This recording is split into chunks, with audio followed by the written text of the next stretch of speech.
On se souvient des tout premiers mots de Boualem Sansal, une fois libre, contrit dans ses paroles, prenant soin de ne pas porter préjudice au sort des autres, rester là-bas dans les geôles algériennes. En premier lieu, Christophe Glaise, le journaliste français, souvenez-vous, a été arrêté le 28 mai 2024 pour être entré dans le pays avec un visa touristique alors qu'il menait une enquête sur le club de foot le plus titré du pays, la Jeunesse sportive de Kabylie. Bonsoir Wilfried de Villers. Bonsoir Pierre, bonsoir à tous. Aujourd'hui, on attendait son jugement en appel. Le verdict est tombé il y a une demi-heure. Christophe Glaise est condamné à 7 ans de prison. Oui, il écope de la même peine qu'en première instance. Le parquet de la cour d'appel de Tizi Ouzou avait requis 10 ans d'emprisonnement contre le journaliste français. À la barre, Christophe Glaise, 36 ans, a pourtant appelé cet après-midi à la clémence, demandant pardon, reconnaissant aussi beaucoup d'erreurs journalistiques. D'abord celle d'être entré avec un visa touristique en Algérie alors qu'il se rendait dans le pays pour réaliser un reportage. Face au magistrat, le journaliste a aussi assuré qu'il n'a jamais eu l'intention de nuire et qu'il n'a aucune rancœur vis-à-vis de l'Algérie.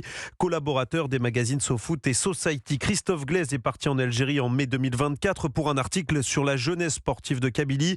La justice lui reproche notamment ses échanges avec l'un des responsables du club de foot, Ferhat Mehani, également président du mouvement d'autodétermination de la Kabylie, organisation jugée terroriste par le pouvoir algérien. Christophe Glaise le réaffirme aujourd'hui, il n'était absolument pas au courant de ces faits. Des sanglots dans la voix, il a dit tout à l'heure n'avoir qu'une douleur, celle d'être coupé de sa famille. Ce soir, quelques minutes après l'annonce de sa condamnation à 7 ans de prison, ses parents se disent effondrés.